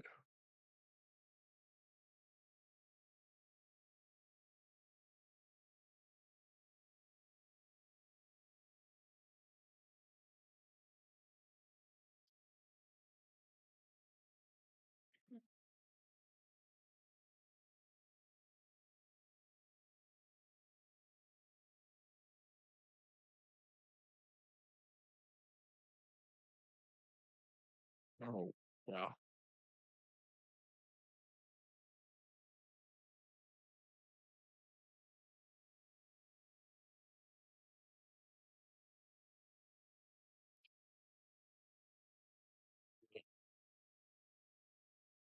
Right. Medicine, as I like to say. Yeah, and that's funny. I do realize that like okay, I probably got these offers just on my, my football resume itself, and obviously my background. I do have background in communications and public speaking, which is fine. But like I do notice, Dan, that like play-by-play guys, man, like they're that you don't have like if you got a good voice and you can call the flow of the game and feel the flow of the game, man. A lot of play-by-play guys do that, and the color guys like myself are just kind of adding their 2 cents to it. But you guys are the ones that are carrying the broadcast, and I'm just kind of talking through what the hell is going on the field. I guess you could say that. I think they're important in their own right, but that's one of the things that I never had was, most of the people that I have worked with as analysts aren't football players. When I have Vince call games with me, he's just going off of what he's seen on TV, and like Dom, he does a great job of like, analysis, even though he never played any sports in high school. So that's what makes an analyst so valuable to a broadcast is Yeah. bringing that information home, Hey, I you told know, you, man. I to said find viewers it. who've I never said been there. find a game that I'm not working, and give me a game. I'll come call a game with you, buddy. I would love to do it. We can make that happen. We'll have to promote it too, because there's going to be Yeah, there for would be a sure. lot of buzz around that. But to close, this is something that I've done the last 2 weeks. Not sure if you saw the tail end of the I McMaster haven't. Academy I've fiascos. saw some of Dan's. I didn't see the end, so I'm a little nervous for what's going to happen right now. Well, you've already partaken in a lot of what this question is going to be. So we leave this one mostly open-ended, where in the final segment, you pick any era of your career, whether it's your time at Eastern, Towson, Gannon, fill in the blank university, Germany, your time in the indoor football league, anything, even if it's just your Mhm. time as a high school coach. Any part of your career, one favorite story and one that you haven't told already because we've gone through a lot of stories already. Just whether it's a story that tells a life lesson or just a story that makes us laugh, your one favorite story from any point in your football career. All right. Yeah, listen. If I know how it goes. Nobody wants to hear me sit here and go, So, rather than trying to think of my actual favorite story, I will tell a very good one that I tell quite often, and it comes from my time at Eastern.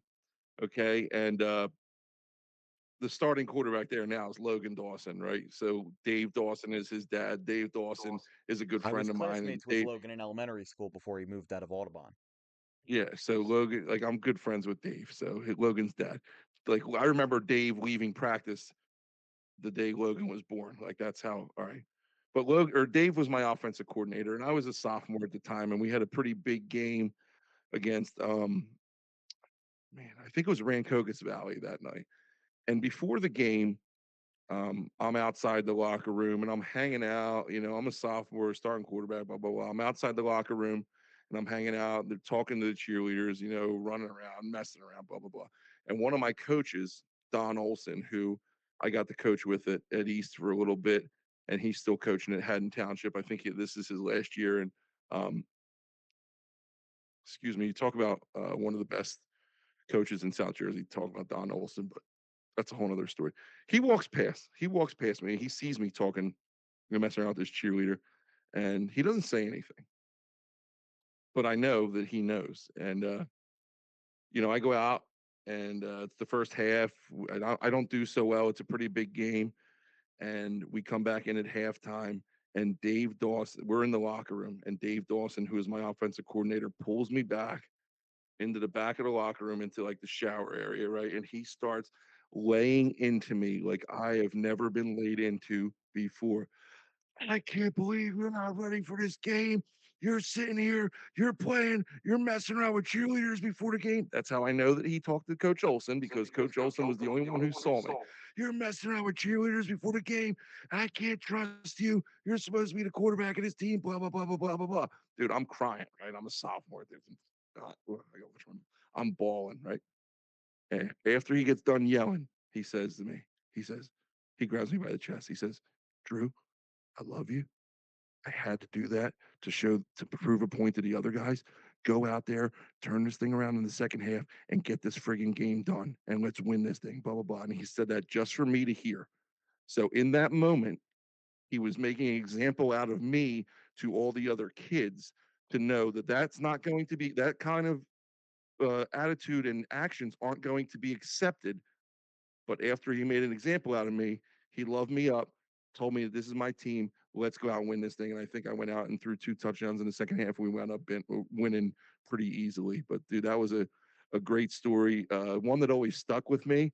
And I hope Dave listens to this, and I hope Coach Olson listens to this because he knows I'm sure he remembers it because we talk about it all the time. So That I mean, yeah, being laid into like that is never a good feeling, and especially as a sophomore in high school, that's something that like, you don't have that kind of emotional composure yet to be berated that much and then mhm. have the courage to turn around and like have a formulated response for your coach. Like you just got to break down in that point and And I did, and then like I yeah, said, that's what I'm saying. Like, he yeah. that is not an easy emotion to control when you're that young and you're the starting quarterback of the team. So Hmm.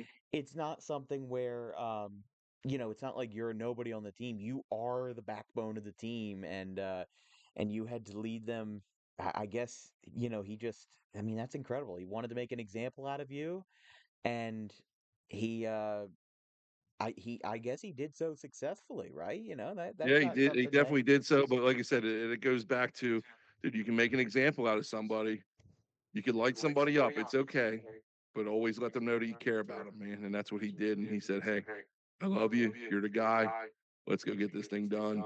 And we did, man. And that's something I carry with me to today. it's tough love. And that's something Yep. that is Absolutely, prevalent man. You got to in be high able to school handle it. You football. got to be able to handle it. Got to be able to face the heat, if you will, Yep. and be able to go through that because that's what winning football teams do. They go through rough Absolutely. And it patches of tells you adversity. don't be There's messing with cheerleaders before the game. You Yeah, know. I guess if there's a life lesson to all high school football players out there, don't mess around with cheerleaders before games. That's There you go. Right. That's funny, though. put that on a t-shirt. Yeah. Oh, man, it has been an incredible time talking with you, Coach Daly. Yeah, man. It is that is going to wrap us up for tonight. There have been some For sure. incredible sound bites from this. The checks bouncing in York, Pennsylvania, going over to Germany, getting stopped by the customs officers for not having a work visa. Um, the incredible 8 a.m. bars and Yeah. just everything that we had a conversation about tonight was just incredible. And like I said, I hope in the future that people watch this and say, "Hey, I want to be on the Dan Wilkins show," especially South Jersey athletic directors. If you're listening, send us an email because we want to talk to you about your job and how difficult it is. Um, and for sure, I don't even know who next week's guest is going to be, but when we're recording this for just for disclaimer's sake, we're recording this on Tuesday night. It'll upload on Thursday at noon. But until then, I mean, I'm going to be thinking about this interview for a while because this was Dan, I incredibly fun to appreciate it. I have. appreciate you having me on, man. And it's been fun. I wasn't sure what to expect, but I wasn't sure to what to to be able expect. to be able to relive a lot of that stuff, man. I appreciate it, and thanks for having the platform for it. I'm telling you, I mean, when I interviewed Tad Kozanowski, he emailed me his entire resume the day before the interview. Like his time at cable TV networks, like freelancing in the 90s, and everything back to like even his college experience at Rowan Radio. I wouldn't have had a half hour's worth of questions if I didn't have that information, or unless he gave it to me, which he did. And McMaster, he had those Courier Post articles written about him, in his time as a Philly scout. So, Hmm. with this, I had to dig a lot deeper. And the way I even found out the name of the Rostock Griffins was off of there is a video on YouTube still up from a channel called Hall of Fame Drew 88 that has Andrew No, Daly that's highlights. it's Hoff, HOF. Funny story, Hofstra, because I was committed to Hofstra. Okay. So Yeah, yeah, so that's how there you go old right that there. name. Hoff That's Drew how old that 88. scream name is. I just realized my camera is not what you see Yeah. isn't what the viewers see, but there you go. Hoff Drew 88, Andrew Daly highlights December 6th, 2010. And it's got and I knew that when you talked about the VHS tapes, I knew there was going to be something about that because when I actually play the clips, you can see there is a very slight what's it called? Like the VHS, I can Oh, hear the the static. watermark. Yeah. Oh, okay. Well, not only the watermark, but but the noise and the little static that goes on the bottom of the screen, like when you Yeah. pause a VHS tape, it gets very Right. noisy and all that, Mhm. doesn't know what to do. And I saw that. I'm like, is this on VHS? And I'm glad that you pointed that out because that is an incredible thing. Because I mean, I don't think of VHS tapes being used in like 2005 because nobody really went to Blockbuster to buy movies on No, I VHS don't think. Yeah, I don't remember, it was a little but bit I know past my that high school time. one. And my I high guess school just that tape was was on the DVD. easiest So way to store film at that time. Like the camcorders were still big. They didn't store a lot of footage and they still had in the late 90s they still had the VHS camcorders that you like kind of lugged over your shoulder yep. and recorded that way. So yeah, Hofstra Drew 88. I was like cuz I have a little playlist of South Jersey archives cuz we have a little Instagram story kind of series called South Jersey Archives, and like we had one time a Woodbury clip from like 1997, something like that, and Mhm. as I was researching for this episode, I just YouTube searched Andrew Daley, and I'm just like, I wonder if this is the right guy, and then I looked up, yeah, it's Rostock, Germany. It's about right, Eastern Regional, and I'm like, yeah, this lines Mhm. up. This is the guy. So, Yeah, man. um, that's Hey, fun, that but. film's how I got over to Germany, man. Yeah, so Mhm. That's yeah. that's a great thing, and it's You still did some digging, man, like any good journalist, brother. So you did a good job, man. that was so funny though when I started riffing off about top 150 QB nationally and like top 25 player in the state, and your face just like the expression just went a full 180 and changed to being like, wait a second, like this guy went deep into his into Yeah, his no, it was funny, research. man. It's been a while since I went down that memory lane, but yep, for sure. And we went down it again. All right. Yep. Well, episode 16 of the Dan Wilkins show has just wrapped up with good friend of ours, good friend of the show, and Gateway Regional high school head coach, along with about 20 other job titles, Andrew Daley. He joins us here on this Tuesday night. Um, Thank you again for joining us. It has been an honor talking to you, and I hope that maybe Pittman Gateway will win the DWB fan vote in October, and we'll get to see each other again before the end of the season. So, Funny thing is, you control the outcome of that vote, Dan. So if you want it to win, you can make it win, pal. you think I'm gonna cheat? I'm not a cheater, man. I'm just saying, brother. I'm just saying, man. I appreciate you having me on that, man. Thank you for sure.